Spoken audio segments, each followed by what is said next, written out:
No, no, lo que pasa es que salgo de una gripe, por eso estoy medio... No, pero no me molesta, está calor. Apágalo. Gracias.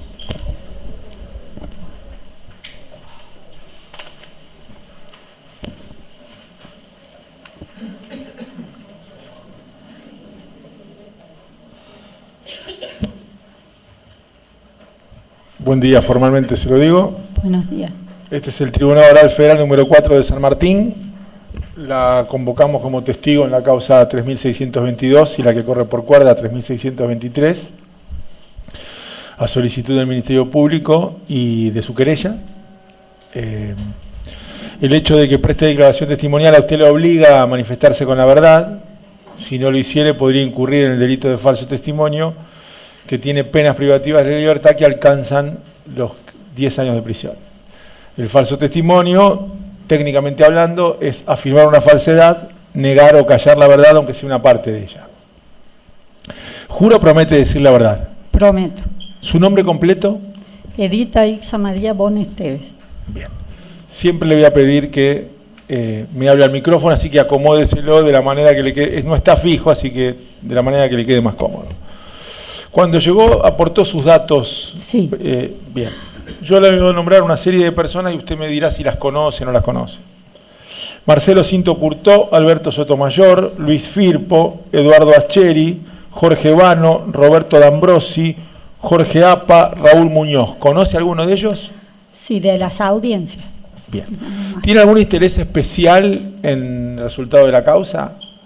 Que se conozca la verdad y que se haga justicia. Bien, en ese sentimiento que usted tiene de la búsqueda de la verdad y de la búsqueda de la justicia, ¿hay alguna situación, alguna circunstancia que a usted le impida manifestarse con la verdad? No, ninguna. Bien, las partes están satisfechas con la identificación y las cuestiones vinculadas a la generalidad de la ley. Siendo así, le cuento un poco el procedimiento. Va a comenzar la señora fiscal haciéndole... o va a ser el doctor Flores, va a comenzar haciéndole las preguntas que crea pertinente, continuará el Ministerio Público, los demás defensores, las defensas y nosotros eventualmente alguna pregunta aclaratoria.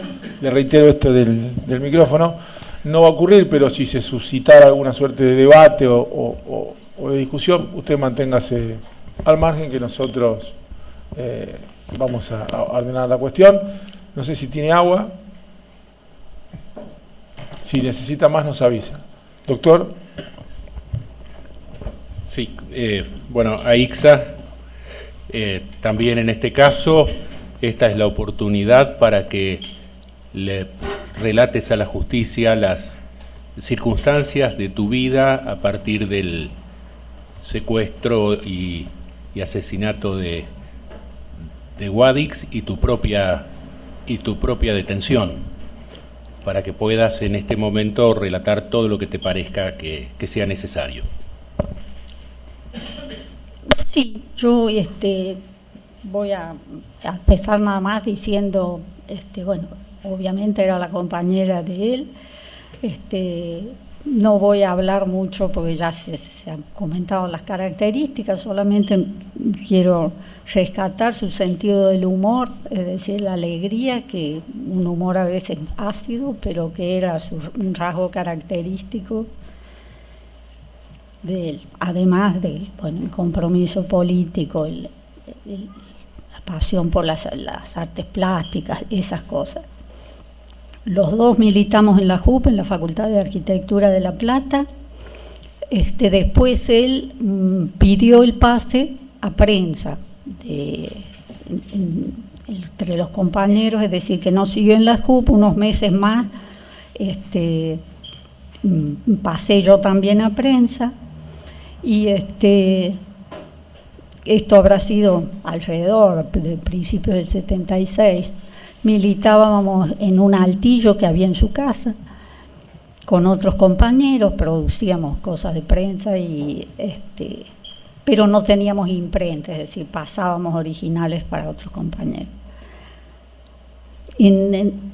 Su papá había fallecido, él ofreció lo que le tocaba de herencia de su padre a los compañeros, y ellos decidieron que se podía comprar una casa para instalar una imprenta clandestina donde íbamos a ir a vivir, nosotros dos. La casa se compró, pero no llegamos a ocuparla porque a él lo fueron a buscar. Como dijo mi hija, fueron a la casa e intentaron con un hacha romper la puerta, no pudieron porque era una puerta antigua, muy dura. Así que, bueno, empezaron a golpear, a tocar el timbre, bueno, muy violentos. Ese día a la madrugada fue que estaba la madre con una hermana y una empleada que mencionaba mi hija, y cuando se fueron, porque él no estaba, en realidad él ya no vivía ahí, volvieron a la madrugada, a las 7 de la mañana, y ahí se dieron cuenta, no, a esta casa ya vinimos, o sea que habían estado toda la noche secuestrando o buscando compañeros. De todos modos ellos volvían 2 por 3 a la casa, se insistían, y iban también para robar cosas, creo yo. O sea que nosotros tuvimos, él además tenía prórroga para hacer el servicio militar, por lo tanto quedaba clandestino, porque no lo buscaban y además no podía andar mostrando el documento porque nosotros estuvimos unos días en La Plata durmiendo en distintos lugares, y en un momento dijimos mejor salimos de La Plata, nos vamos un poco a Buenos Aires. De todos modos seguíamos funcionando en La Plata. Era el peor momento de la represión, él en La Plata. Él le fue a avisar al trabajo a un compañero que habían ido a su casa para que no volviera, no fuera él, porque eran muy amigos, otro compañero, y cuando estaban ahí ven que llega el mismo grupo con medias en la cabeza, armas largas, que se desplazaban, por ahí eran otros, porque no se puede saber, pero al otro día ya o sea, por todos lados. Yo en esa época iba a La Plata, veía los camiones del ejército que se dirigían al cementerio, veía los Falcon que circulaban despacio, que uno miraba la pared porque no sabía quién la podía reconocer. Pero nos seguíamos viendo hasta que el compañero con el que nosotros estábamos conectados en La Plata cayó. Él a veces iba a Buenos Aires para reunirse con nosotros, y ahí perdimos contacto y dijimos asentarnos directamente en Buenos Aires. Quedamos en el 77 viviendo en Buenos Aires. A veces, aunque estuviéramos desconectados, nosotros siempre tratábamos de producir y de tener iniciativa, hacíamos pequeñas campañas, obleas, volantes vinculados a los conflictos de la época, ese tipo de cosas. Después nos conectamos con los compañeros finalmente, y ahí cambió un poco la situación. Tuvimos una reunión con Carlón, que era Pereira Rossi, en casa, que fue otra pareja también, y se decidió que Levita Montonera se produjera en el país. Así que lo empezamos a producir nosotros, y hacia noviembre más o menos del 77 los compañeros lo llaman que salga al exterior. Él salió, y cuando vuelve me dice que se había decidido que fuéramos a México, que nos íbamos a quedar allá para desempeñar tareas en México. Bueno, salimos. También él salió a Perú, y yo tenía que ir a Brasil. En Brasil me iban a dar el pasaporte de los compañeros, y me iba a reunir con él en Perú, y seguíamos a México. El problema es que, bueno, él había caído compañeros, yo no mencioné, pero de los que estaban cayó Andrés, que era el compañero responsable en ese momento, y entiendo que cayó más gente también, y no, los compañeros no nos recibían, digamos. A mí no me cubrieron la cita que tenía en Santos, cerca de San Pablo, y él también estuvo sin poder conectarse, pero bueno, finalmente se solucionó y salimos, y había arreglado para que sacáramos a los hijos de unos compañeros que estaban en México. Eran Mariano y Verónica Cavilla, con los que nos reunimos en Brasil, que venían con el abuelo, y ellos habían quedado con sus abuelos cuando fueron a buscar a los padres y eso. Bueno, Verónica es la compañera que está desaparecida, era una nena especial y muy madura, creo yo, para la edad que tenía. Y Mariano era más chiquito. Salimos finalmente vía Perú, llegamos a México. Ahí empezamos a trabajar con otros compañeros, con la mamá de los chicos, Ana María, que declaró acá, Ana María Ábalos, era Pilar, y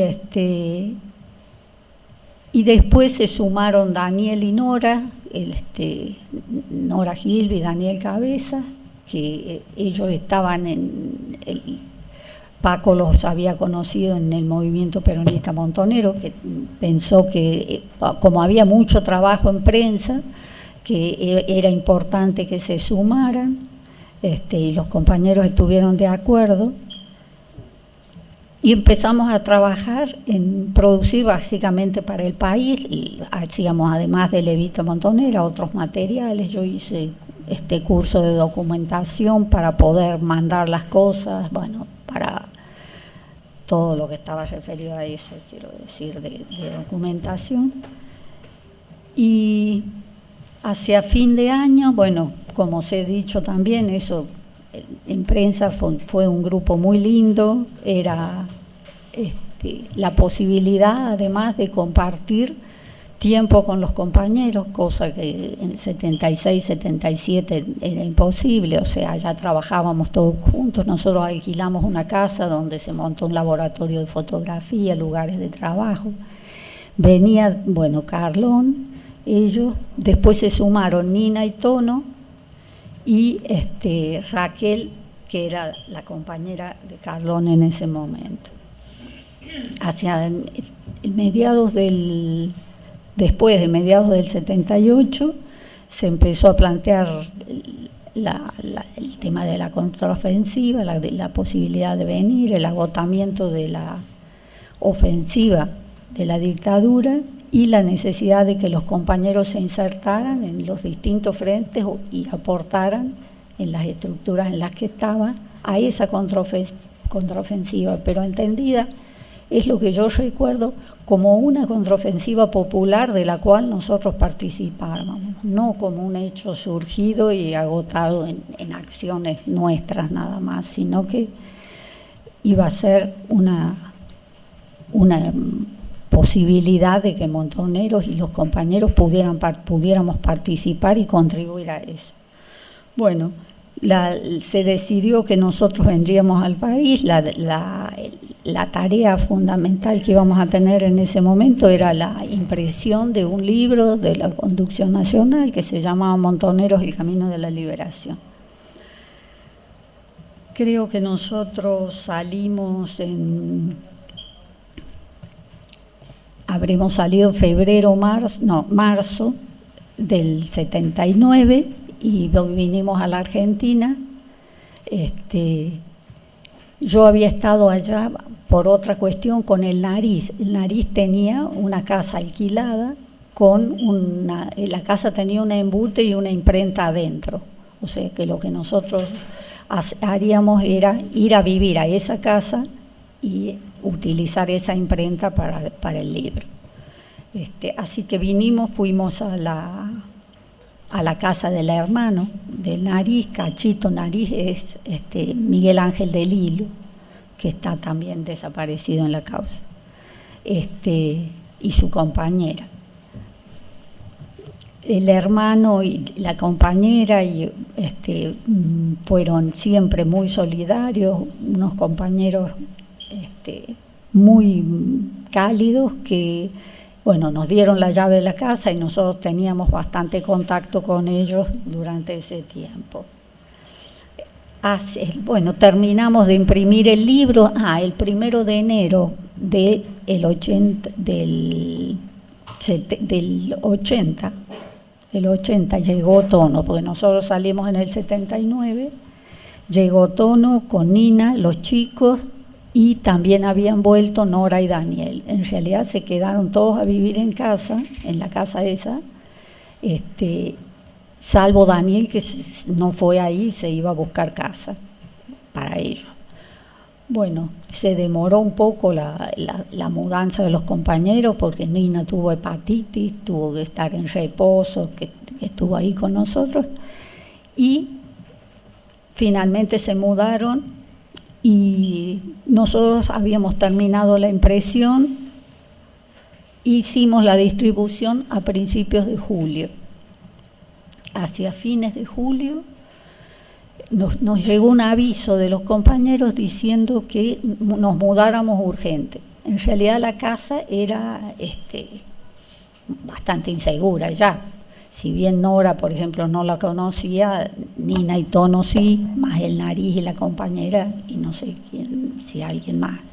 Nosotros pensamos que habría entrado o caído el Nariz.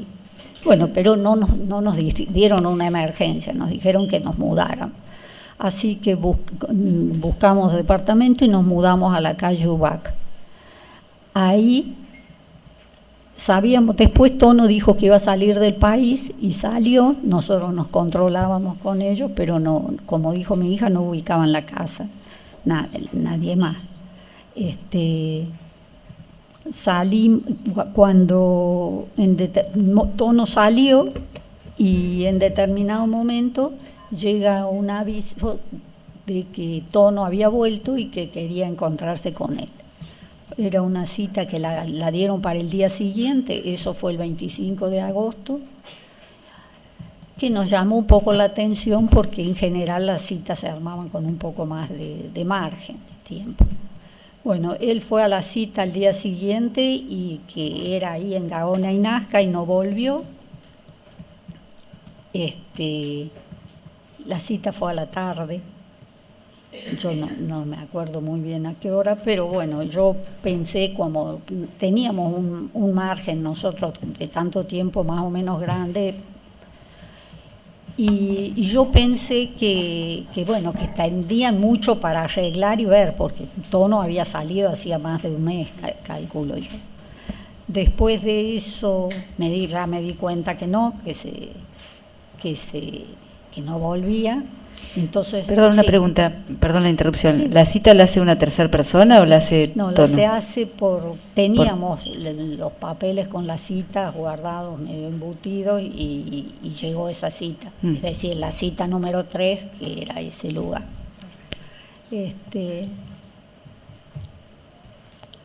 Empecé a juntar la documentación y los elementos para hacer documentos para las dos. Nosotros, Dolores tenía documento falso y teníamos los 3, digamos. Perdón, señora. Sí. Sí. Pregunta aclaratoria, perdón.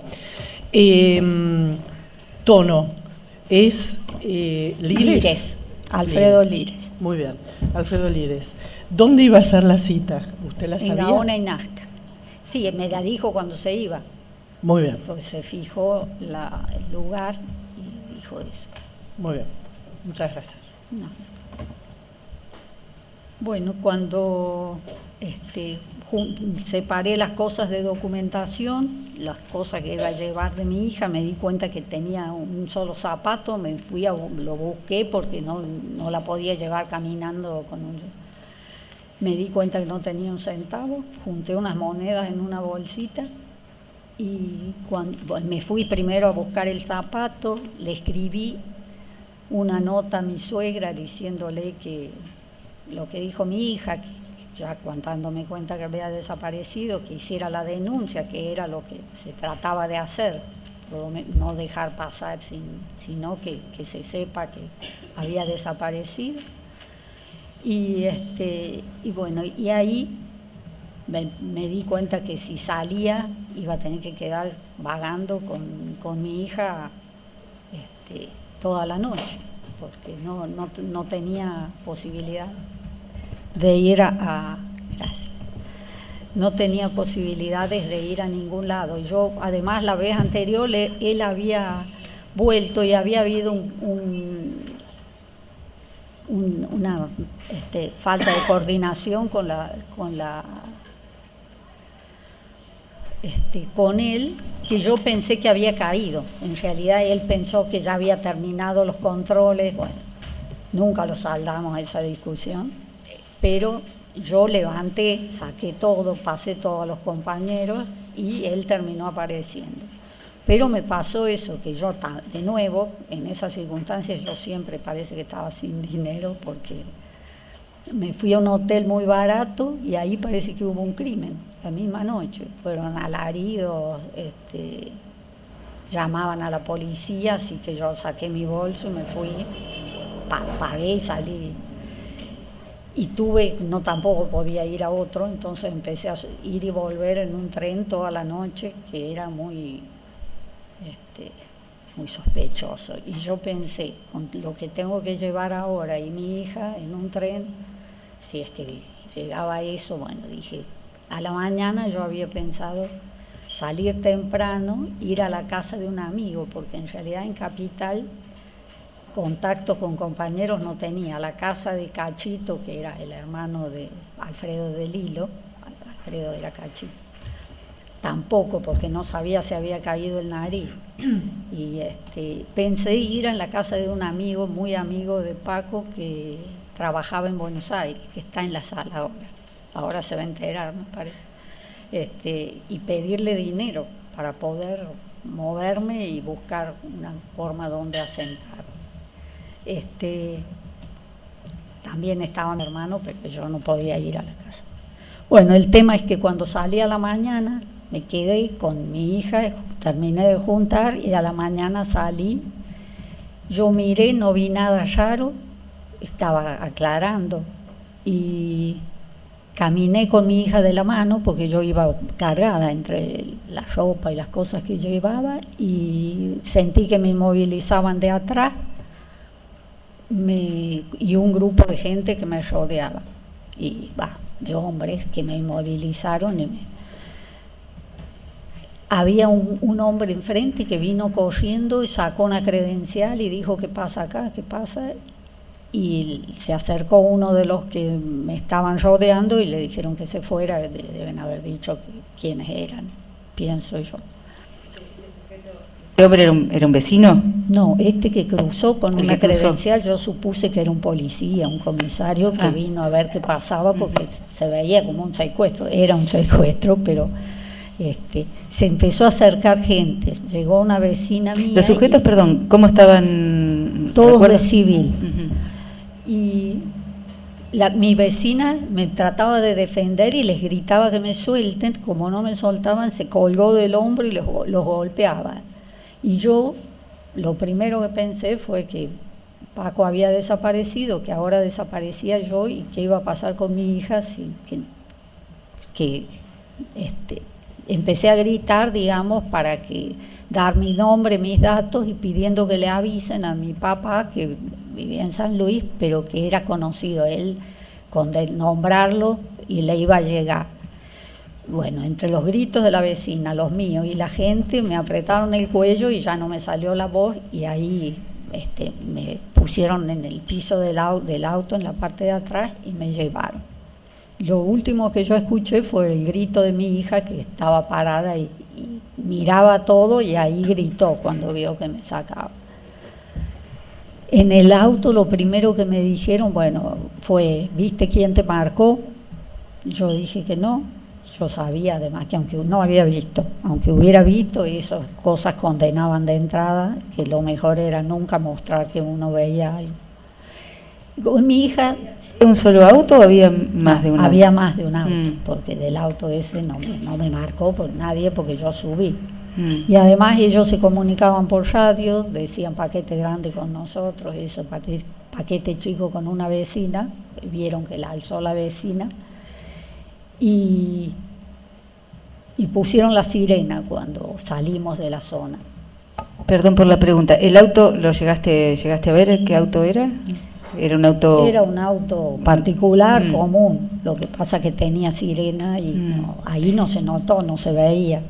¿Y cuántas personas había en ese auto? Y eran muchas. Y subieron atrás algunos y otros adelante que me pateaban, me sacaron las cosas las cosas de valor que podía tener. ¿Te tabicaron cuando...?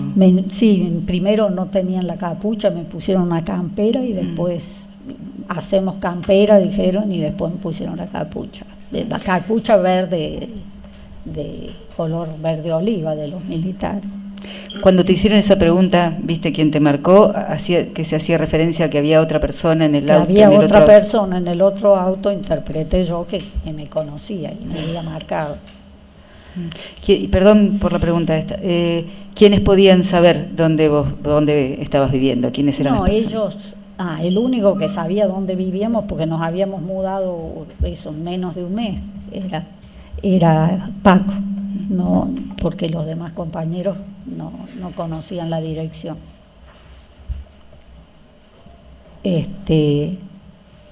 Bueno, seguimos y me llevaron a Campo de Mayo. Después supe que era Campo de Mayo. Yo cuando entré vi un piso tipo calcáreo, como con guardas, medio viejo, que mucho después lo reconocí cuando entré otra vez a Campo de Mayo. En realidad entré en el 83, cuando la dictadura pasó todas las denuncias a justicia militar.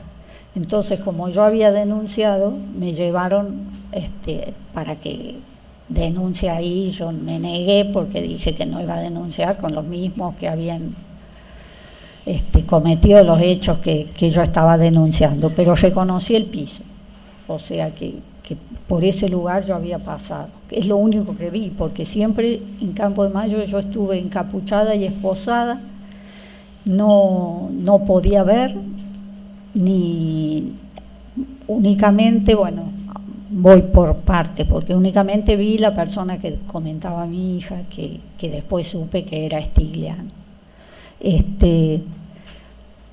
Yo creo que el lugar donde me llevaron era como un cuartito medio precario, no me pareció un lugar así con material. Yo antes de eso estaba parada, cuando recién llegaba, vino alguien y me dijo: ¿vos sos la que agarramos en la calle Tapalqué? Yo dije que no, porque tampoco vivía ahí. Como vos no tenés un hijo, una hija, y se fue.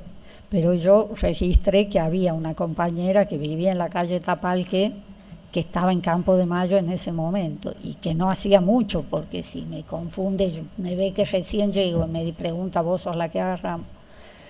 Cuando yo salí de la cárcel, yo traté de avisar a los organismos que había una compañera que vivía ahí, en la calle Tapalqué, y cuando salí de la cárcel me fue a ver una señora y me dijo que su hija vivía en la calle Tapalqué y era la mamá de Nina. Así que yo puedo prácticamente asegurar que Nina estaba ahí. ¿Recordás el nombre de Nina? Sí, Graciela Álvarez. ¿Vos viste alguna fotografía? ¿La conocías? Sí. Yo sí, claro. Físicamente ella tenía una contextura similar a la mía, así que es más probable que me confunda, que me hubieran confundido. Una pregunta: en la calle Tapalqué vivía Nina con el compañero. Tono y los dos chicos, sí. Varones. 2 varones. Bueno, después me llevaron a ese cuarto y donde estuve ahí solamente yo, con gente que me cuidaba.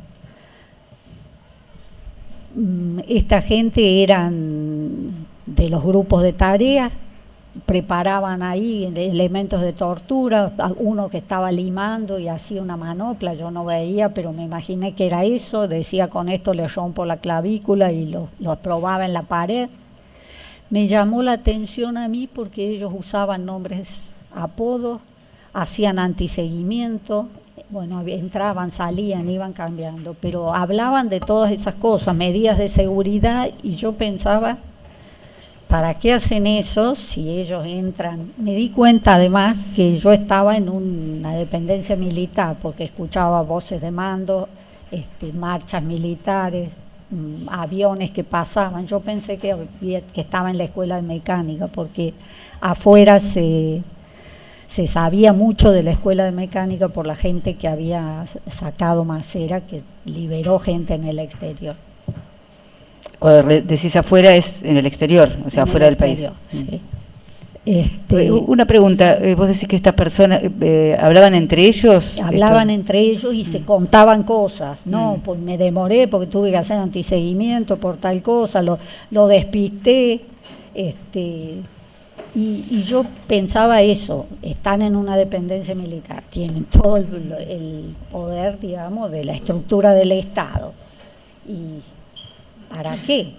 Con el tiempo yo supe que eran de inteligencia y ahí me cerró más, porque es lo que hace la gente de inteligencia. ¿Entre ellos se nombraban de alguna manera? Se nombraban con apodo. ¿Recordás Campito, Negro, yo los había puesto en una declaración, en una de las declaraciones de Campo de Mayo. ¿Tuviste percepción de cuántos de estos sujetos había? Eran muchos. Entraban, no estaban todo el tiempo los mismos, pero eran unos cuantos.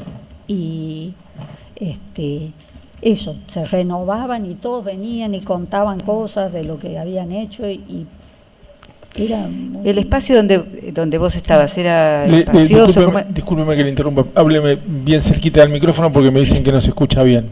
Ah, bueno, ¿ahí se escucha? Ahí se escucha.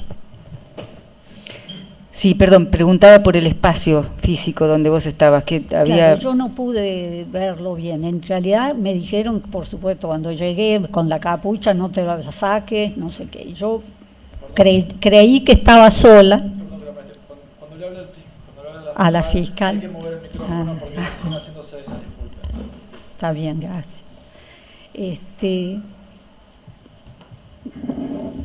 No, preguntaba por el espacio. El espacio, me dijeron no te saques la capucha y yo me la saqué pensando que estaba sola porque escuché los pasos y sentí un golpe que me partió un diente y me golpeaba y me decía que estaba desaparecida, que no me hiciera, que no jodiera, y me recalcaba estás desaparecida, cosa que ya sabía que estaba haciendo en una dependencia militar encapuchada.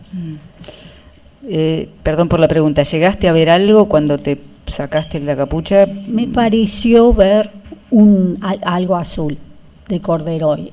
Paco tenía puesto, él desapareció en agosto, un saco de corderoy azul y yo vi un paño azul e inmediatamente lo asocié. No sé si era porque ahí mismo recibí el golpe y la capucha de nuevo no pude ver.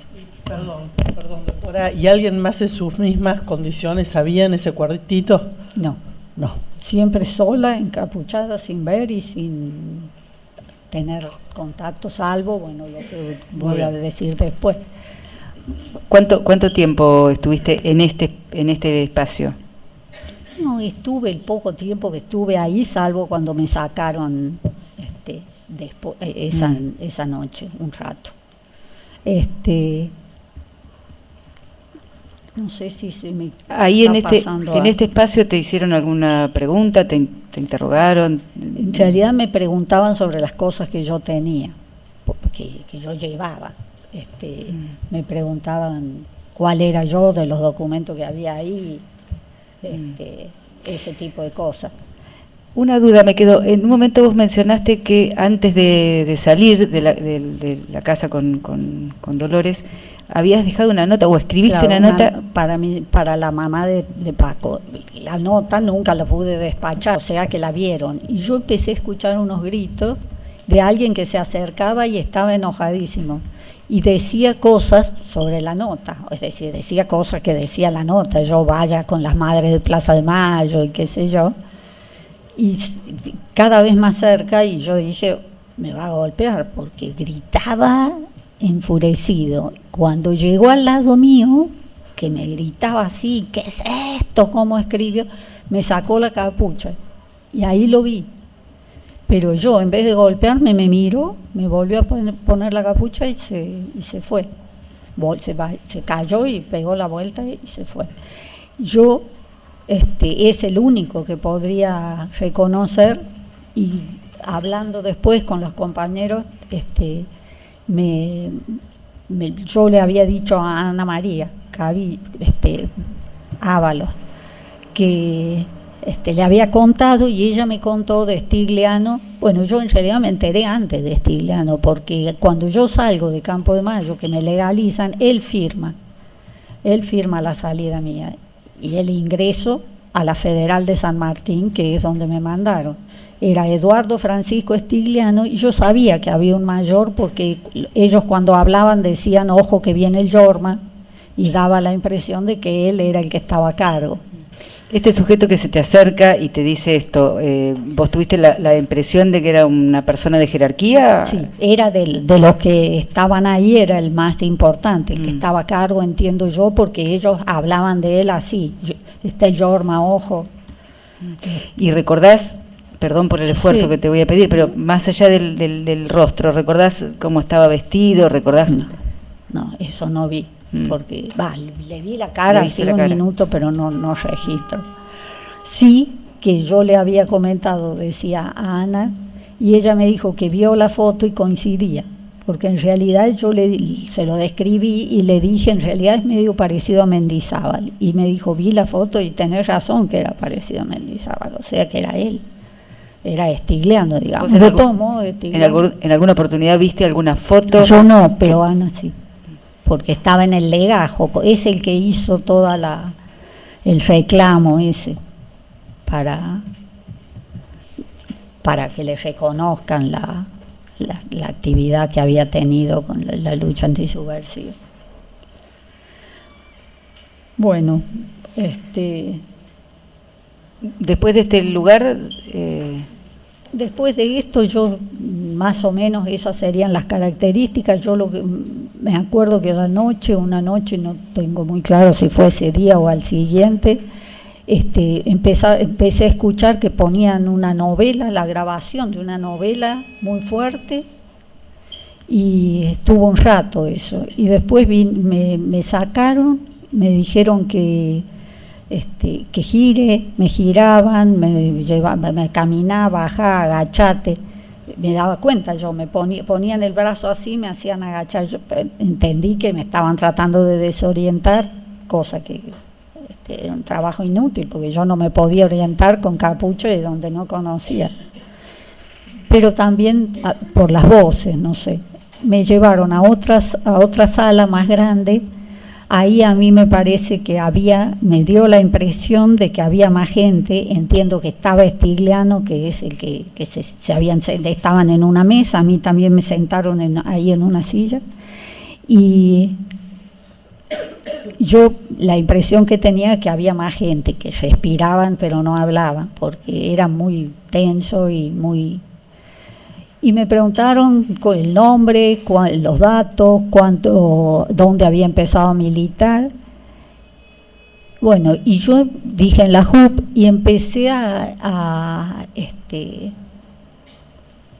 empecé a darme cuenta que ya sabían muchas cosas, y además que alguien contestaba antes que yo.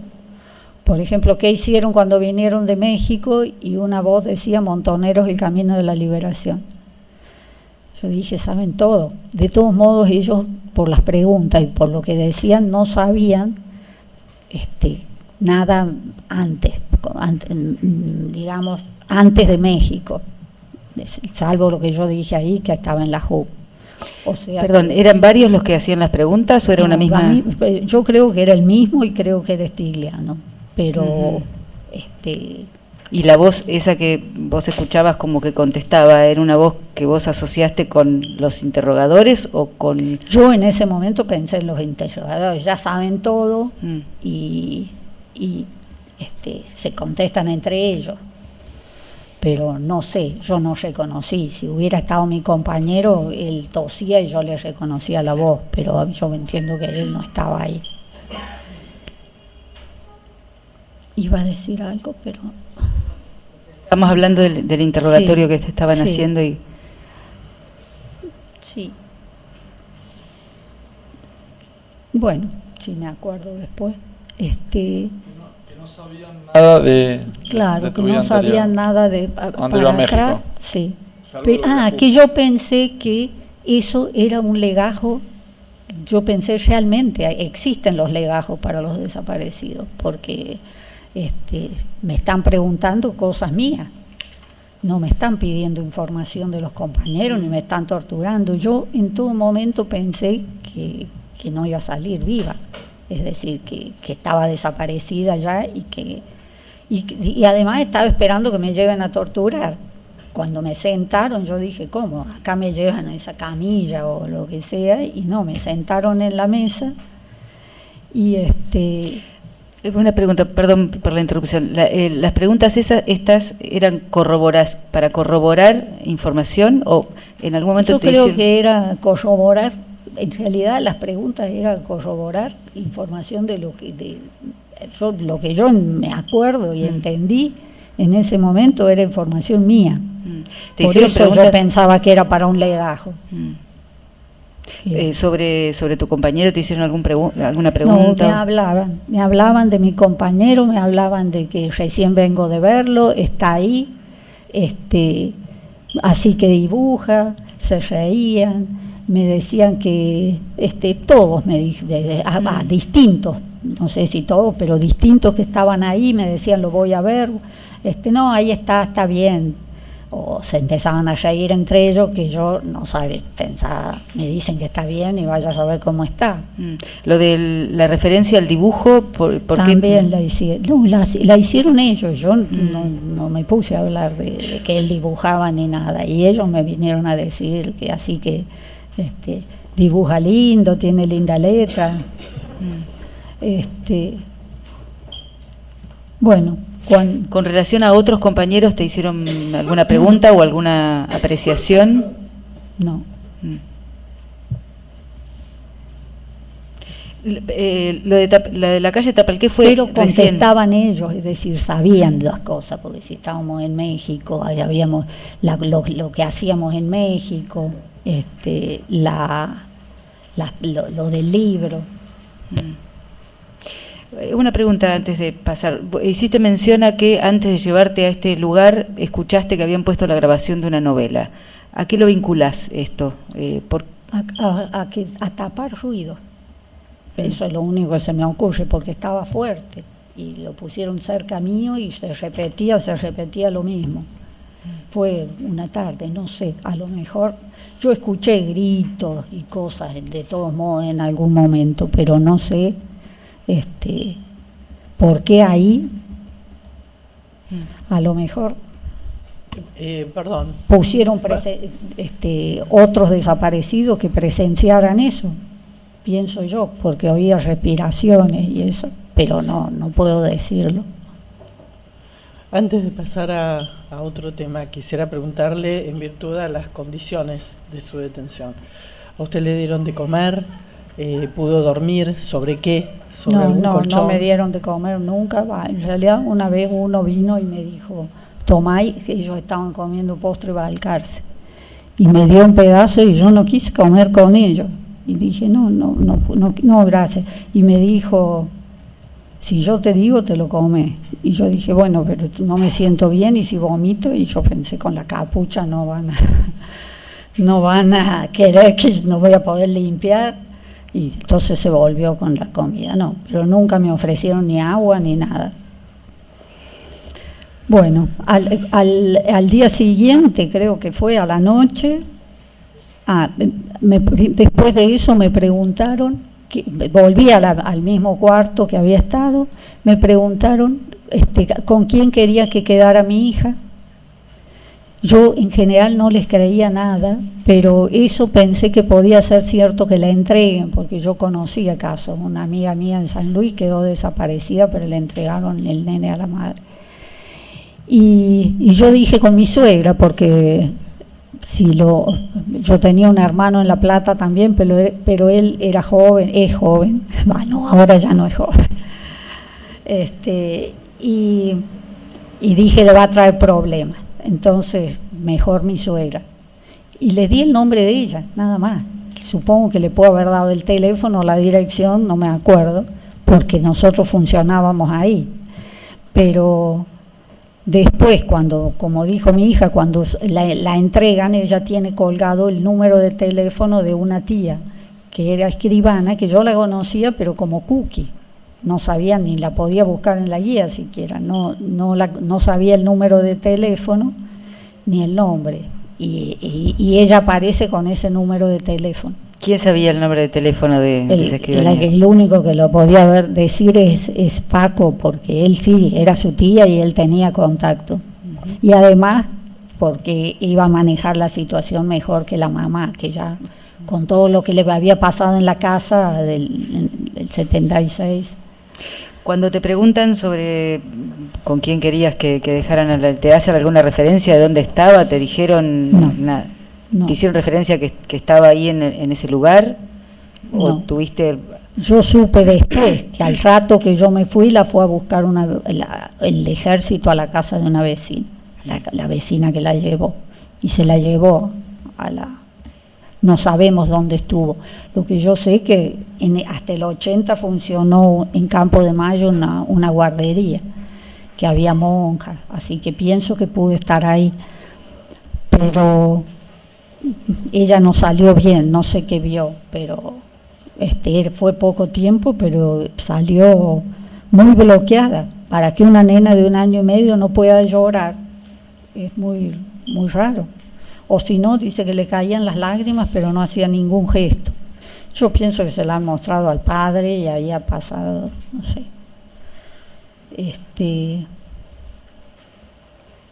Bueno, a la noche esa noche más tarde me sacan y me llevan hacia un auto. Yo cuando pensé que me empujaban al piso como vine, vi que no, que me sentaban. Y estuve un rato esperando en la parte de atrás del auto, había gente que escuchaba que hablaban afuera y una de las personas que hablaba vino y se sentó al lado del chofer adelante, me dijo que me iba a llevar, que yo había sido detenida y él me iba a llevar no sé si me dijo a la Federal de San Martín o me dijo que es donde me trajo. Yo seguía pensando que me estaban trasladando porque no conocía a ningún compañero militante después de todos los que habían caído en esos años, que así hubiera quedado como preso legal. Pero él me dijo, le voy a sacar la capucha a mitad de camino y la voy a llevar. Y se puso a conversar. Yo le pregunté cuando él no me acuerdo bien qué fue lo que me dijo primero, y entonces me dio pie para preguntarle si estaba mi compañero. Y me dijo, sí, estaba ahí, está colgado, y cambió de tema.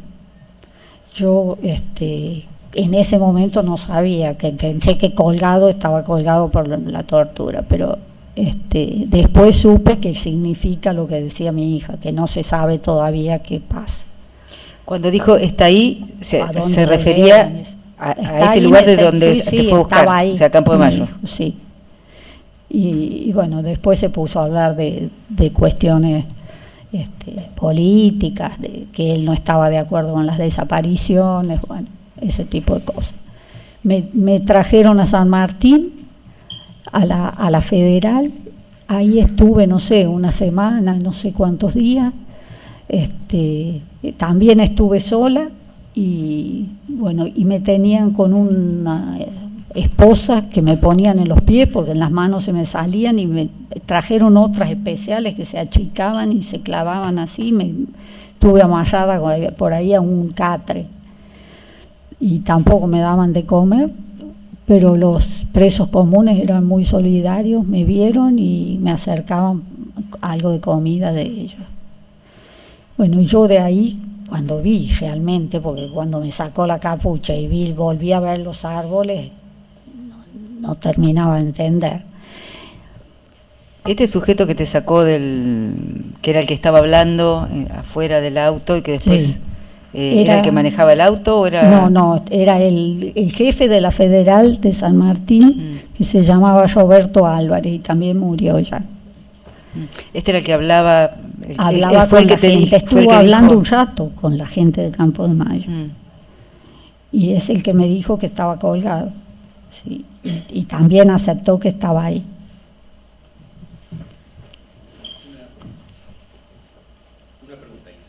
Una pregunta, Ixa.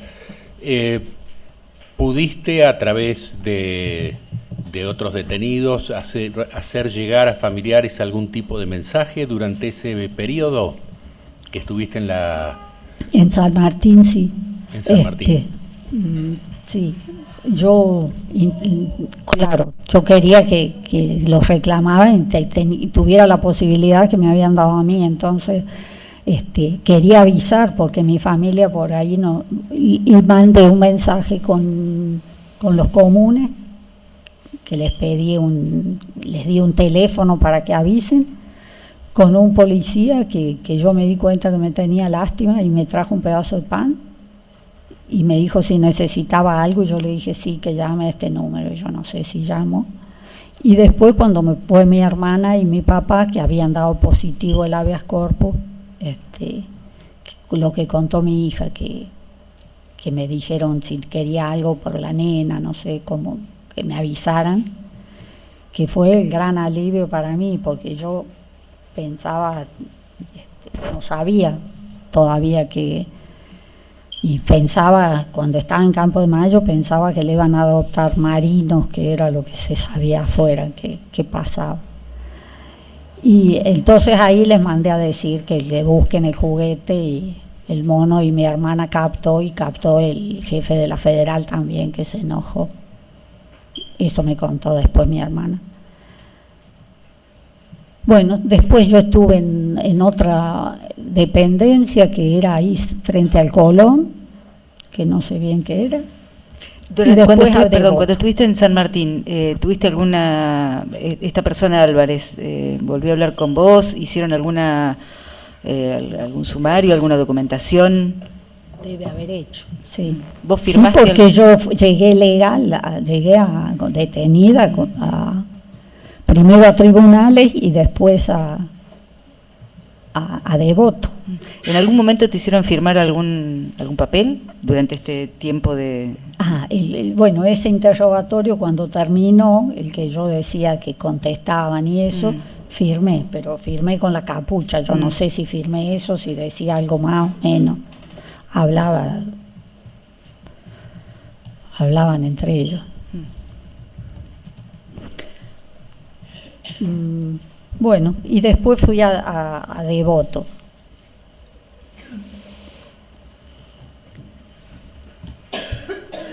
Lo otro serían las denuncias que hizo, sobre todo mi hermana melliza, Eloísa, que no solo a los organismos, ella le pidió a la mamá de Paco que presentara habeas corpus y todo eso.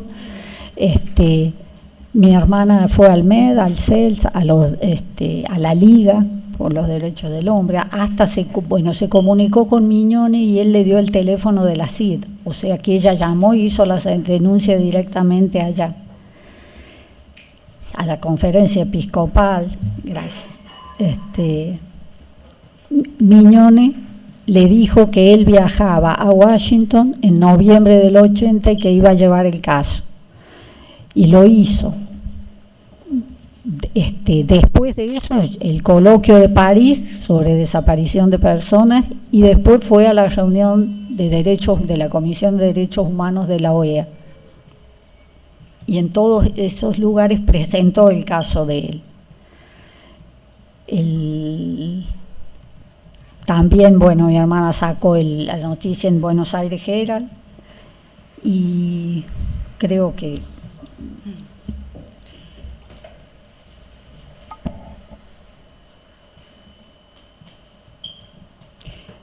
también en enero salió pero antes de eso, en diciembre yo ya estaba en la cárcel, salió un comunicado del Comando en Jefe del Ejército que decía que en un pasajero de la empresa Expreso Americano en Paso de los Libres, que se encontraba en el puente internacional en una galería, se paseaba nervioso y había ingerido el contenido de un frasco. Primero había gritado: soy montonero, me autoelimino, y había bebido el contenido del frasco ante el asombro de los presentes, guardas de aduana, gendarmería, etcétera, y lo habían asistido, pero había muerto a los pocos minutos. Cuando salió eso, bueno, salió también un comunicado de la APDH en Buenos Aires Herald diciendo que la madre lo había denunciado 3 meses antes. Hay un desclasificado donde Friedman es el que escribe a la embajada de Estados Unidos y dice: ahora sacaron este comunicado, no lo creo ni por un momento, creo que puede tener que ver con las denuncias que hizo Miñones durante este tiempo. Y como Miñones siguió haciéndolas en enero, bueno, hay un documento del CELS que se refiere a eso, habla también del diario La Nación, que es la noticia que sale en tapa en enero del 81, que dice la estrategia sobre los derechos humanos que tenía el gobierno de la dictadura. Y plantea que ya en la reunión de noviembre en Washington ellos habían tomado la iniciativa, tomando contacto en vísperas de la reunión para llevar información de la posición argentina frente a los derechos humanos, y que con el tema de los desaparecidos el planteo era mostrar la falsedad de las denuncias que se hacían.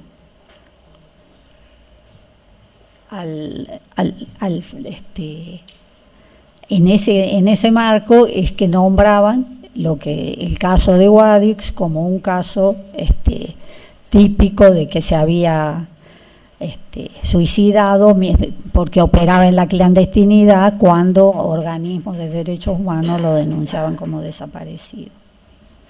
Eso está también en un comunicado del CELS. Yo tengo acá la documentación de las denuncias, la noticia de Buenos Aires Herald, las noticias de suicidóse un terrorista, esas cosas que eran la noticia del comunicado, y lo que había hecho Alicia Oliveira y la gente del CELS. Estoy lejos el micro. Y las denuncias, esa documentación la voy a dejar ahora. Bueno, sí. Aiza, antes de que continúes con esto, ¿puedo volver atrás un segundo? Sí. Porque se me ocurre una pregunta. Cuando tu compañero sale de tu casa para ir a la cita, vos dijiste que llevaba un saco de corderoy azul. ¿Llevaba algún bolso? ¿Tenés idea si se fue con algún bolso? No me acuerdo. Solía usar. ¿Tenés idea si él portaba con él, qué documentación solía llevar con él? Él llevaba la documentación de Alberto Lucio Castillo, que era la que él usaba, y que Dolores tenía el documento de Dolores Castillo también, porque era la que usábamos, y tenía además carnet de conductor, socio de los Tilos en La Plata, que era una documentación que le favorecía porque todo coincidía, no era como lo que a veces hacíamos sin socias y por lo tanto no tenía. ¿Eso lo llevaba siempre con él? Sí, los documentos sí, en esa época no se podía andar sin documentos. ¿Y el carnet estaba a nombre de quién? De Castillo, todo a nombre de Castillo. Claro, porque eso se lo había conseguido una amiga que sacó todo junto, ¿no? ¿Y supiste si con posterioridad a tu secuestro esa casa de la calle Ubac fue allanada? Si fueron... Sí, fue el ejército al rato, y eso contó la vecina. Cuando yo salí no la pude ver porque murió la vecina, había muerto.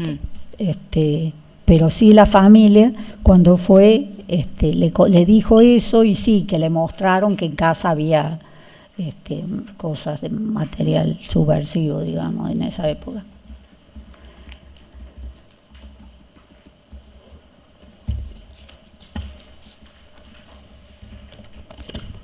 Se llevaron, me parece, sí. Gracias. Sí, yo se los di. Bueno, yo con respecto al comunicado del Ejército, lo que quiero decir es que él había salido del país desde chico, había viajado al exterior, había salido durante la dictadura, creo que de mochilero en la adolescencia, y después de la dictadura entró y salió 2 veces, es decir, 4 veces pasó por la aduana. Incluso antes de caer, lo pararon en un control del Ejército y con el Digicom, que era una protocomputadora en esa época, pero que reunía toda la gente que se buscaba. Ellos le habían dado mucha manija a eso en los medios, que ahora podían tener no las listas en papel de los que buscaban, sino que estaban todas en ese aparatito. Y él pasó perfectamente y no tuvo ningún problema. Es decir, que toda esa situación de que por ver la frontera tenía que suicidarse es absurdo. Los términos tampoco, me autoelimino. Una pregunta que tal vez es una pregunta delicada, pero ¿ustedes tenían en ese momento acceso o tenían la pastilla de cianuro? Nosotros la habíamos tenido, pero ya no, porque cuando se había perdido cuando se supo que ellos recuperaban después de que se la tomaban, se dijo que no tenía sentido. Más allá de que después hubo compañeros que la siguieron usando, por lo que yo sé. Pero ustedes no tenían. Nosotros ya no la teníamos. Voy a seguir insistiendo con el tema del bolso. ¿Vos recordás si él tenía un bolso de cuerina color marrón? ¿Si recordás? Sí, tenía uno de cuero, cuerina, color marrón, sí.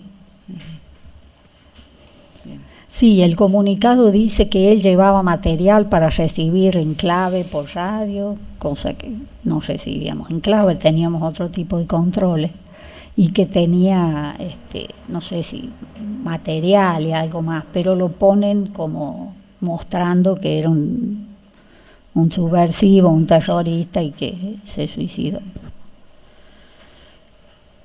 Bueno, los familiares fueron, como dijo mi hija, no les quisieron, en el juzgado les dijeron que estaba todo en el ejército les dijeron que se vayan, que no les dieron certificado de defunción ni nada.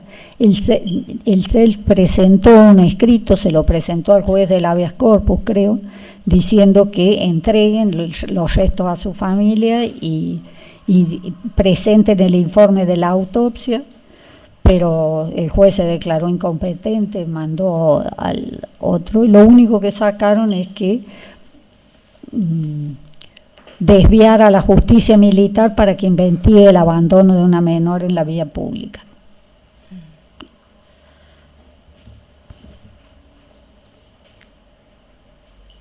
Bueno, fueron 2 comunicados, el primero como Castillo, el segundo como Guadix, y recalcaban que es lo que pasa con los subversivos. Videla hizo con las falsas denuncias que hacen organismos, y eso Videla también lo planteó el TELAM. Yo entiendo que era parte de el problema que tenían ya en ese momento con todas las denuncias en el exterior. En los desclasificados también hablan de cómo la embajada norteamericana se movió inicialmente conmigo, porque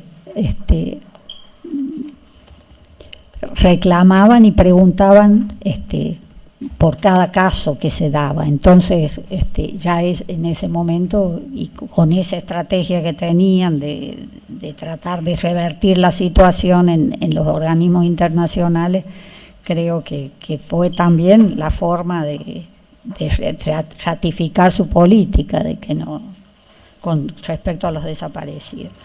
Bueno, en el 83, cuando fui a tribunales, yo siempre, desde el momento que salí, la primera vez que estuve, denuncié que él había quedado en Campo de Mayo, que había alguien de la calle que vivía en la calle Tapalqué, y cuando iba volví a preguntar qué habían hecho, se habían investigado, que él estaba prófugo en la causa, prófugo decían ellos, que él estaba en la causa involucrado. Y en el 83 me dijeron, lo que usted dice no tiene sentido porque esto ya fue investigado y se comprobó que era el suicidio, y sacaron un expediente. El expediente es el que hablaba mi hija, que contiene las fotos de él muerto, y hacen todas las diligencias. ¿De ese expediente la familia nunca tuvo conocimiento? Ese expediente sobre el informe de suicidio, ¿nunca fueron citados? No, para nada. Ya había sido identificado. Ya estaba, sí. Y nunca fue citada la familia. No, para nada. Hasta el 83 no sabíamos de la existencia. Cuando yo lo vi, bueno, mandé a avisar a Rafael de la cárcel para que lo fuera a ver, porque me sorprendió mucho. Más allá de que nunca dudé que era totalmente falso.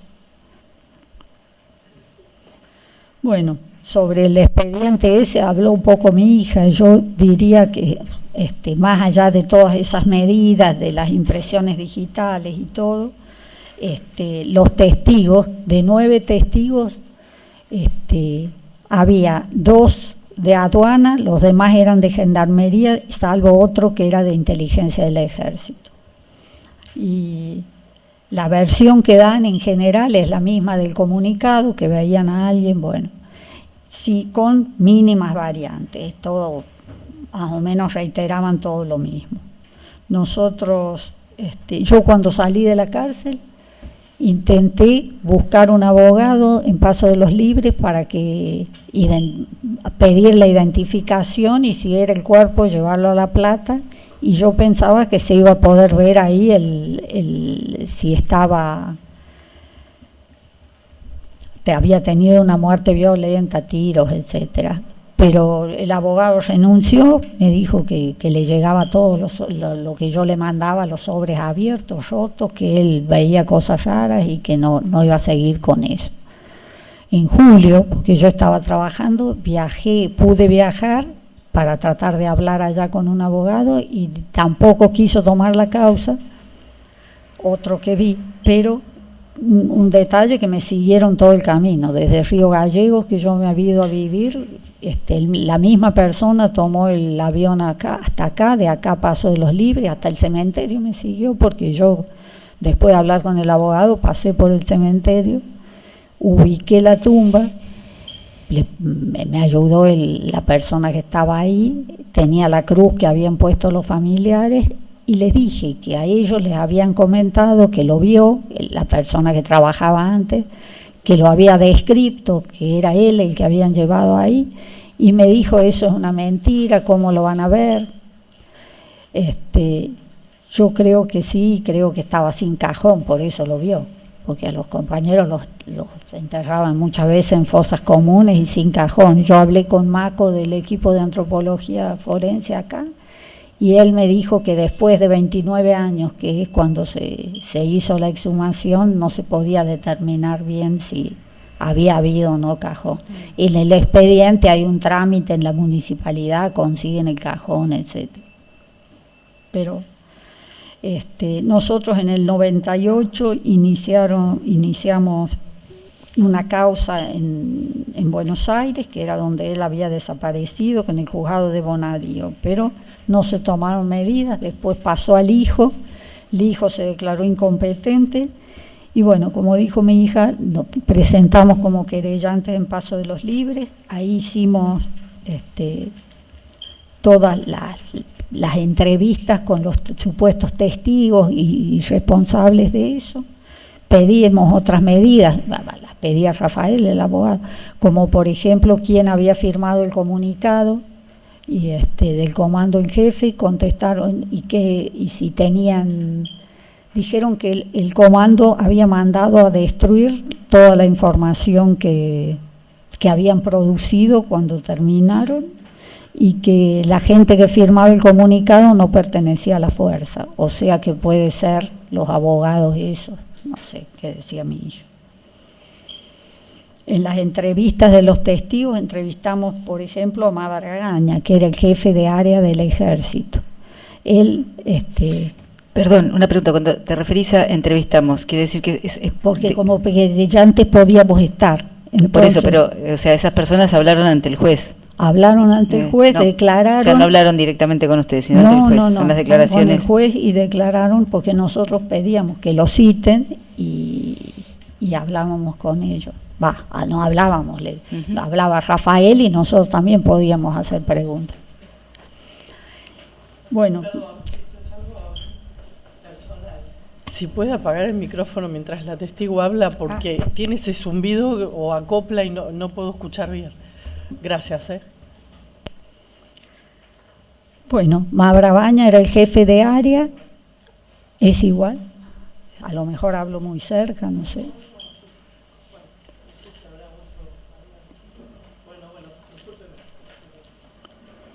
Él, cuando le preguntaron que si él no había tenido participación o no se había comunicado cuando se dio todo ese supuesto suicidio ahí, siendo que había sido un subversivo, y habían dicho que era un subversivo y ellos estaban empeñados en esa lucha antisubversiva, y él era del ejército, y dijo que él no, porque bueno, además de que recién llegaba y eso, él no participaba porque había otro elemento, ni tampoco había dicho nada, porque eso nadie que estaba en su órbita había participado de eso, sino otro elemento. Le preguntaron a qué elemento se refería, y dijo inteligencia del ejército. El 123, asentado en Paso de los Libres, y dijo: yo tampoco lo sabía, pero eso fue una operación ultra secreta de inteligencia. Y dijo que ese organismo del 123 de inteligencia recibía órdenes del segundo cuerpo y del 601 directamente, y que él no tenía injerencia en eso. Y dijo claramente: lo de Guadix fue una operación ultra secreta de inteligencia del ejército. Después, bueno, hay, entrevistando los testigos que firmaban en esa época, hay distintas situaciones. Uno dijo que a él lo fue a buscar Olari, que es el que hizo la instrucción, y que con la instrucción, y que le había dicho: tenemos que ir al puente porque por una situación, ahí va a pasar algo. Es decir, que él fue al anochecer o a las 9 de la noche y le dijo que fueran al puente porque iba a pasar algo. Y según él, estuvieron toda la noche mirando a una persona que se paseaba nerviosa. Y le preguntamos: ¿cómo ustedes no intervinieron? Si era tan llamativo que se paseaba, y durante 7 horas dijo que habían estado.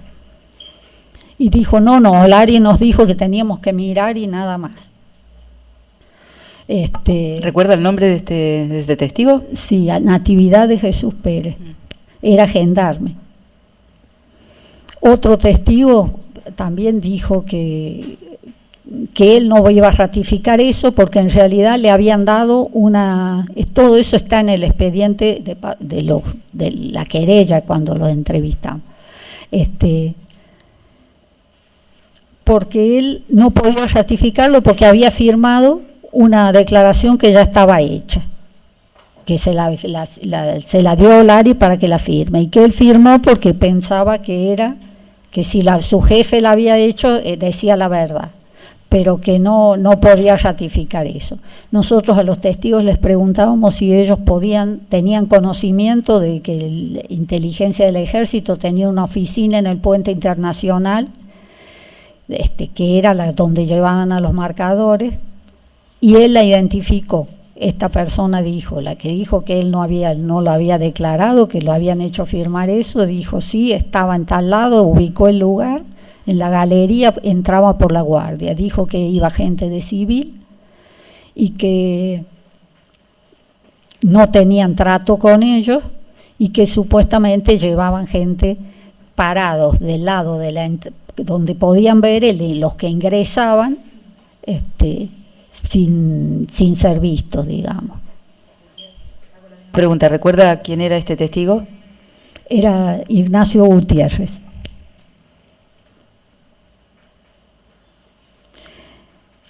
Y otro que fue notable también fue cuando interrogamos la querella lo interrogó a Solís, Alfredo Solís, que era de inteligencia del ejército. Él no quería decir dónde trabajaba. Cuando le piden los datos, decía: yo hago carteles, pero ¿dónde los hace?, le preguntaba el secretario. No, carteles, ¿usted trabaja en eso en su casa? No, la función mía es hacer esas cosas, yo no. Bueno, al final dijo inteligencia del ejército, y esta persona, hay cosas que no están porque el que tomaba nota no anotaba todo, pero esta persona a mí me impresionó mucho, porque nosotros, por ejemplo, pedíamos descripción y ellos decían, se paseaba nervioso, y cuando le queríamos preguntar cómo era, no lo podían describir, pero era alto, gordo, flaco, no me acuerdo de eso. Y la defensora decía, no, él se acuerda la actitud. Y decíamos, pero en un cuerpo, porque una actitud, si uno no tiene ni idea cómo era, y él sí, lo describe bastante aproximado. Era muy impresionante lo nervioso que estaba, pero asustado, porque nos señalaba y decía, está la familia. Y cuando le preguntan por el hecho, dice, yo venía en auto, volvía de Uruguayana de comprar los diarios y vi un muerto en el piso y seguí. Y le dicen, bueno, ¿y cómo declaró que usted vio que se paseaba, que gritaba, que lo ayudó a levantar cuando cayó? No, es como usted dice, ahora me acordé. Tiene razón, es como declaré la vez anterior, nada que ver lo que había dicho. Y después, lo que yo digo que me impresiona es que él dijo, yo lo veía, pero justo me tapaba un auto, de acá para arriba. Y después dijo, pero usted fue a identificar el cuerpo. Sí, pero yo levanté la puntita y mire, y vi también hasta acá que era él. Y yo dije, algo está escondiendo. Cuando nos entregan el informe del equipo de antropología forense, dice que tenía el brazo quebrado. Y dice, en proceso de remodelación, es decir, que se estaba uniendo. Si se estaba uniendo, tiene que estar inmovilizado, porque no puede levantar los dos brazos para tomar cianuro y esas cosas. Como dice, llevarse las dos manos a la garganta. Ahora, el proceso de remodelación quiere decir que tenía un yeso. Quiere decir que se está uniendo. Pero ahora, yeso, cabestrillo, algo que lo tenga no quieto, tenía movilidad, algo, eso significa. Claro, porque si no se une. Para que se pueda unir, tiene que estar inmovilizado un tiempo. Y es lo que decía, que se estaba uniendo. O sea, que se lo habían quebrado antes, y dice fractura total del cuello radial y la cabeza radial, pero en proceso de remodelación. Con lo cual, todos los que vieron que caminaban nerviosos no dijeron nada de que tenía un brazo inmovilizado. Los que... Sí. No, perdón, sí. No, que tampoco los que lo identifican. Y en una de las fotos, después de eso, se ve que tiene la mano así. No se ve bien, menos en la fotocopia que yo me fijé, pero creo que da que pensar que tiene el brazo quieto. Una pregunta con relación, vuelvo al tema del cianuro. ¿Qué tamaño tenía la cápsula de cianuro? Chiquita. Muy chiquita. ¿Alguna vez escuchaste o supiste de algún compañero que llevara un frasco de cianuro para...? No, yo nunca vi que alguien viaje con un frasco de cianuro, además, porque si se vuelca o le pasa algo, es desparramar, o sea, es un absurdo. Pienso yo que...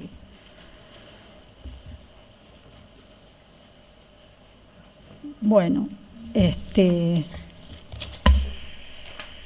yo no... Lo último que yo quería mencionar Bueno, la causa esa iniciada en el 98 y que continuó con esto y siguió en Paso de los Libres, finalmente se declaró incompetente y vino acá. Vino en el 2009, o sea que pasaron 10 años que la tuvo la jueza Vence y no tomó ninguna sola medida. Ya estaba, nosotros no teníamos más medidas para pedir, estaba la instrucción terminada. Y nunca avanzó. El año pasado, cuando nosotros vinimos, que el abogado venía, pero habíamos venido a Buenos Aires, vinimos a hablar en el juzgado y las chicas que nos atendieron dijeron que, de acuerdo, muy bien, conversamos mucho y todo, ellas dijeron, miren, de acuerdo a la estadística, faltan 19 años para que le toque el turno a él, porque entiendo que sería cronológico, estaba entre los últimos. Yo dije 19 años, cuando ya habían pasado 38. Así que yo, bueno, agradezco, no sé cómo se tomó la decisión, que hayan unificado estas causas y se haya podido hacer ahora en todas las de la contraofensiva. Perdón, voy a seguir haciendo algunas preguntas más. Puede parecer extraña la pregunta, pero ya yo tenía... ¿solía crecerle la barba? ¿Era una persona, o sea, era una persona que se tenía que afeitar con frecuencia porque si no le crecía la barba? Todos los días. Sí, no, es evidente que ahí en la foto lo han afeitado, o sea, lo han hecho afeitar.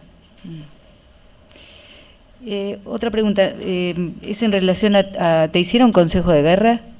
No, a mí me hicieron causa federal. Lo que pasa es que el juez que me tocó, que me pusieron, yo lo vi en varias denuncias, incluso en documentos desclasificados por las cosas que ¿recordás hacían. quién era el juez? Martín Anzuati, la secretaría de Guillermo Arecha. Arecha es el que me dijo, hable lo que quiera, que eso ya está. Una pregunta, esa documentación que vos te hicieron firmar en Campo de Mayo, ¿supiste si formó parte del...? Yo creo que sí, pero no sé. Bien. Y otra pregunta, hiciste referencia cuando estuviste, creo que en Devoto, estuviste con Nora Gil. Ah, sí, Nora, eso también, Nora, cuando llegué, me encontré con Nora, para sorpresa, porque ellos habían caído. Ella me contó que el 19 Nina había ido a su casa y le había dicho que le parecía que la estaban siguiendo. Que le parecía que la estaban siguiendo. El 20, después supimos, cayó Nina. El 21 cayeron Nora y Daniel. Y ellos demoraron más con Paco por el tema de que no conocían la casa nadie y tuvieron que dar la cita. ¿Estuviste con y Nora dijo que a ellos les preguntaron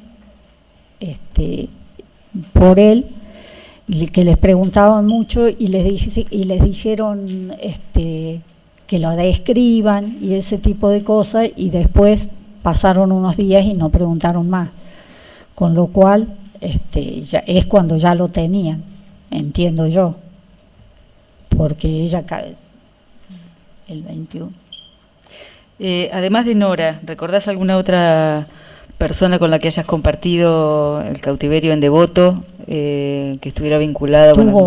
Estuve con Sara Roldán, que es la mamá del hijo del compañero que declaró acá, el gremialista, Chancha, yo no me acuerdo el nombre. ¿El apellido? ¿Te acordás el apellido? No, del apellido no me acuerdo, me acuerdo del ¿López apodo. puede ser el apellido? Sí. ¿Hablaste con ella? ¿Hizo alguna mención en relación Ella me contó que había estado un año en una piecita sola, que no habló con nadie durante un año y que no sabía nada de los hijos, nada. Y después de ese año la llevaron a Devoto, que es donde estuvo con nosotros. ¿Ella también fue secuestrada cuando fue secuestrado el compañero? Una pregunta a Ixa. ¿Regresaste después a Campo, en algún momento de Devoto a Campo de Mayo? Sí, cuando hicieron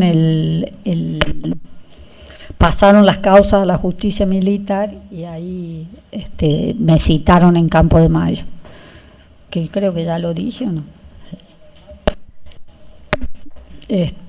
Bueno, yo por último quisiera agregar que lo entregué, creo que estaba en la causa, pero de todos modos hacer referencia a un documento de inteligencia, creo que dice especial, de Bahía Blanca, donde se ve el brazo, ¿no? Está deformado, además. Yo pienso que lo mataron antes, que ya no estaba, no el mismo día, porque sí. No. ¿Usted tiene alguna foto anterior que sea próxima a esta? ¿A estas? Sí, son próximas. A ver, sí, no quiero... Esa, por ejemplo. Perdóname. No, esa es más jovencito. Tiene los dos así, por eso estoy mirando esa situación. 1, 2. ¿Cuál? Sí. Para.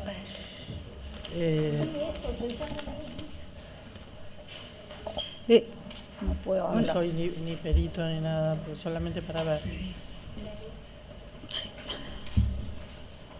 Son todas más o menos, porque ya solo para mirar, porque estas imagínese. son bien, estas dos son de la última época de México. Creo que a donde está yendo mi colega le voy a hacer una pregunta bastante obvia y le pido disculpas, pero sí. ¿Cómo tenía los brazos él antes de desaparecer? Perfectamente. A mí me quedó la duda, porque esta persona de inteligencia además dijo que él tenía anteojos cuando lo vio, y que cuando él lo vio para reconocer el cuerpo seguía con anteojos, cosa insólita. ¿A quién le van a dejar anteojos puestos después de muerto? Y cuando él usaba anteojos, nunca usó, veía perfectamente.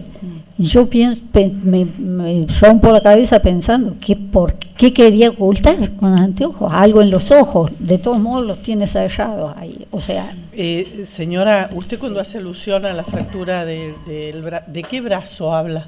Dice brazo derecho. Derecho. Creo que dice derecho, estoy casi segura. No, yo acá estoy viendo puntualmente la postura y por eso le pregunto. Me parece que están los dos así, entonces, pero esto también, bueno, después yo voy a hacer las ponderaciones que estime, pero lo que le pregunto es justamente para ver qué es lo que usted nos quiere decir, a eso voy, ¿sí? Bueno, muchas gracias. No, yo quería decir esto de Bahía Blanca, que este documento habla de habla de la caída de varios compañeros y dice, de la Pastito, por ejemplo, y dice que se pudo detener a el responsable de prensa y neutralizar, creo que dice, el responsable de prensa que había tenido responsabilidad en la impresión del libro Montoneros del Camino de la Liberación, y a 5 que dependían de él, que 2 están con consejo de guerra, que son Daniel y Nora. Otro dice con causa federal, que soy yo, y no dice nada de los otros 2, que son Nina y Paco, que quedaron desaparecidos con Tono. Eso yo le quería preguntar. El grupo estaba conformado por los 6, o sea, por los 3 matrimonios. Sí. Y el responsable era él. Era Tono, tal cual. Gracias. Yo tengo un par de preguntas más. Cuando te llevan a Campo de Mayo, ¿te llevan de Devoto a Campo de Mayo? Después al final, no en el momento del secuestro, sino después. Me llevan a Campo de Mayo de Devoto, porque llevaban a otras compañeras, las llevaban a Palermo para que denunciaran. A Palermo, a primer cuerpo. Al primer cuerpo. Uh-huh. Pero a mí me llevaron a Campo de Mayo. Ajá. Y ahí es donde yo pasé por el mismo lugar que había entrado. ¿Quién, por orden de quién te lleva? ¿Recordás quiénes te llevan? Me lleva el servicio penitenciario, pero me dice que tengo que ir a declarar ahí. Lo que pasa es que yo no quise declarar. ¿Y ante quién? ¿Sabés quién? Había un hombre sentado en un escritorio que me dijo, bueno, declare. Usted hizo una denuncia, no sé, declare. Yo le dije, no voy a declarar acá. No, ustedes no pueden juzgar lo mismo que cometieron y bueno, firmé eso y me fui. Otra pregunta muy anterior. El libro, ustedes dijeron que estuvieron, desde que lo imprimieron hasta el momento del secuestro, pasaron unos 6 meses más o menos. Sí, más o menos. Y lo repartieron. ¿Recuerda cómo lo repartieron y a quiénes? Lo repartimos por medio de envío. O sea, íbamos al correo, a distintas casas que mandaban encomiendas y los mandábamos con distintos destinos. Y mandábamos a todo tipo de instituciones, gremios, partidos políticos, iglesias, de todo. Y en ese mismo documento habla también de eso, es decir, hay documentos previos de inteligencia que dicen que habían detectado el libro y que encomendaban que se vigilen las casas de encomiendas porque ya sabían que habíamos distribuido por ahí. Y que además neutralizar la imprenta, que es lo que hicieron después, digamos, cuando caímos, ¿no? Pero es toda la secuencia que nos estaban buscando y la caída, ¿no? Una pregunta más.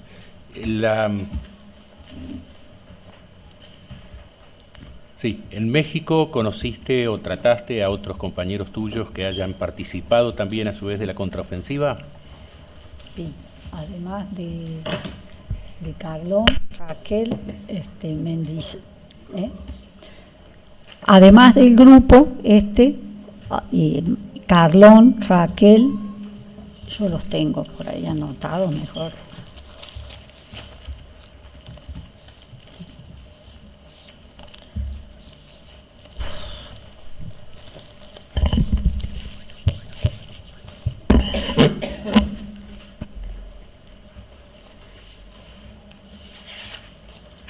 Dentro del grupo, bueno, Ana María, micrófono.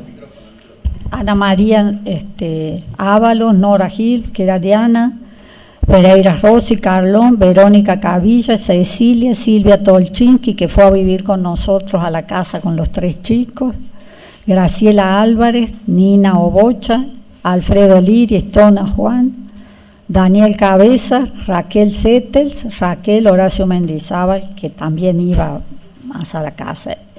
Y fuera del grupo, Francisco Cavilla, el compañero de Ana María en esa época, Pepe, Miguel Ángel del Hilo, el Nariz, el gallego Willy, Daniel Tolchinski, Julio y la compañera Manuela, Chana y el poeta.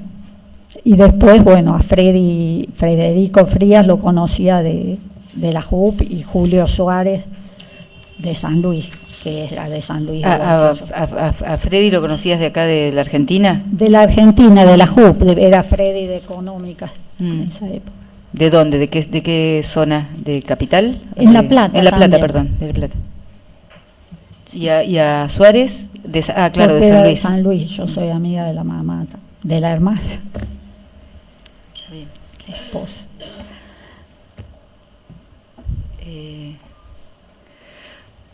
Bueno, yo creo que no me quedan más preguntas. Lo último que no dije es que en el documento de Basterra también está la caída de él, y da la fecha y el día que yo digo, no la supuesta muerte en diciembre, sino que dice caído el 26 de agosto. Y yo hace tiempo vi un documento que después no lo pude encontrar, que también era no sé si era de Basterra o del ejército, pero decía interno era, y decía caídos en la frontera, y él no figuraba. No figuraba porque no cayó en la frontera.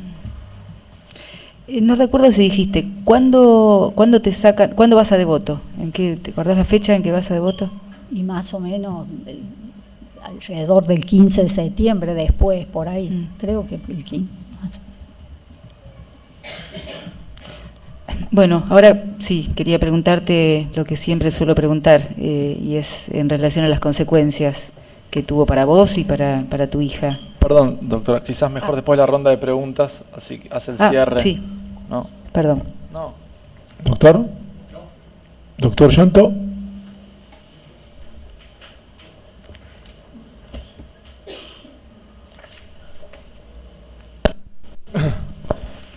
Aiza, aquí. Sí, me olvidé del gallego Willy, que es un gran compañero, me pareció, cuando lo conocí, un compañero con mucha capacidad política, organizativa, y no lo había nombrado.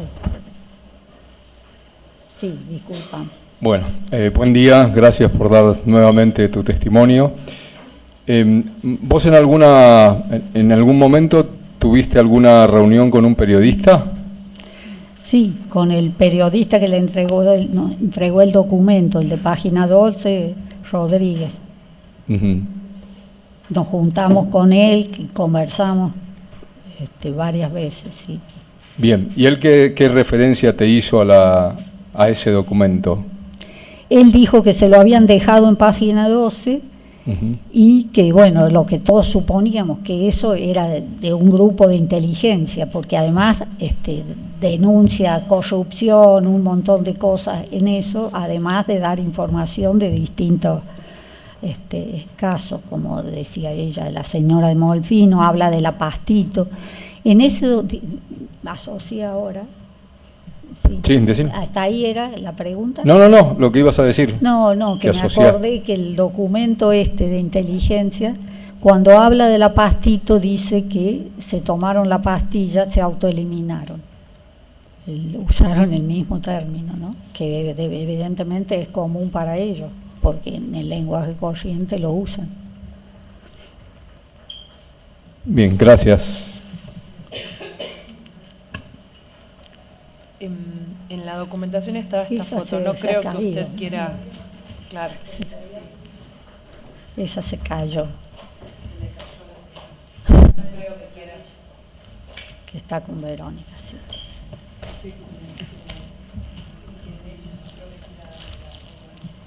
¿Doctor? No, se había caído y ha quedado yo la levanté y ha quedado ahí. Sí. ¿Doctor? ¿Doctora? Buen día, señora. Solo dos preguntas. Una vinculada a cuál era el medio de vida, cómo se solventaban mientras estuvieron viviendo en México y previamente para hacer ese viaje, la triangulación con Brasil, Perú, de qué trabajaban, cuál era su medio de vida. Le pido el micrófono porque ahora está más lejos que nunca. Ahí está. Nosotros cuando vinimos acá, él trabajó un tiempo en una empresa que era de unos amigos, del padre de unos amigos de La Plata, que podía ir, que tenían una empresa acá. Trabajó ahí en el año 77 un buen tiempo. Yo también trabajé a través de...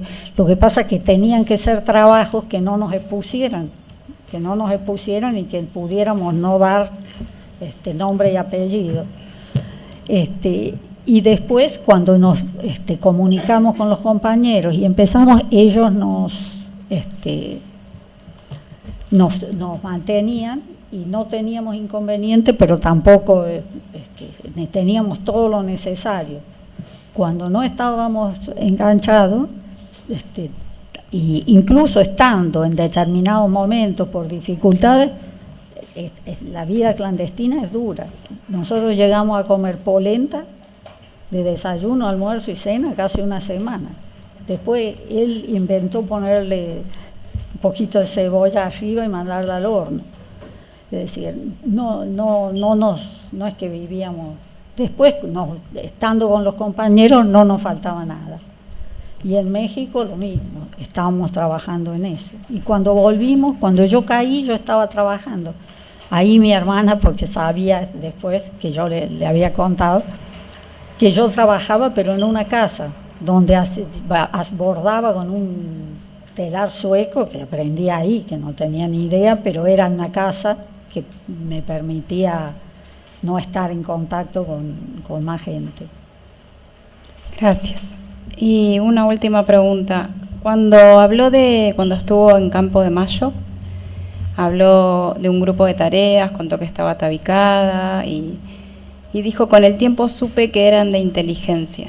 Quería saber cómo supo. Y por todas las cosas que hemos estado hablando. Si dicen que, para empezar, en Campo de Mayo estaba operando el 601. La testigo se refirió a los seguimientos y a ciertos diálogos. Sí.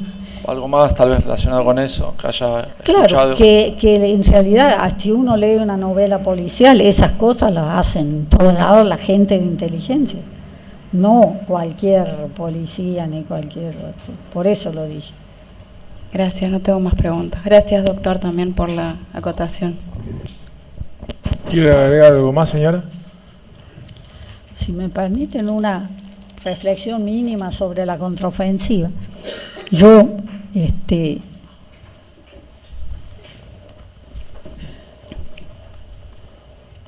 creo que muchas veces se ha dicho que veníamos engañados con los de la contraofensiva, que nos imaginábamos que el país era otra cosa y que acá encontrábamos que la realidad no era la misma, etcétera.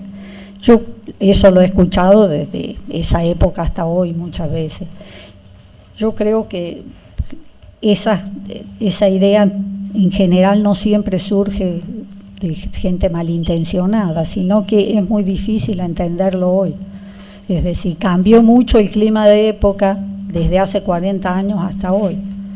Yo creo que la modernidad estuvo colmada de utopía, tanto utopías anarquistas, socialistas, como también de los liberales, por ejemplo, con el progreso indefinido, y que el centro estaba puesto en el futuro, y el futuro podía verse y entenderse y pensarse desde distintas perspectivas. Y hoy esas convicciones fuertes, esa idea de casi una certeza de que se iba a poder construir una sociedad distinta, más justa, que iban a disfrutar los hijos, es algo que de algún modo no está presente hoy. Hay otras cosas, hay más libertades, pero las convicciones como las de esa época, creo que en general en la sociedad, porque está mucho más centrada en el presente, y el futuro es algo que, bueno, se verá todo mucho más diluido. Y yo, en ese marco de esas características, es que yo tengo los mejores recuerdos de todos mis compañeros. Y me siento muy orgullosa de todos ellos. Y más de mi compañero, Gervasio Martín Guay. Especialmente de él, quiero decir. Nada más. Señora, su testimonio ha finalizado. Ha finalizado.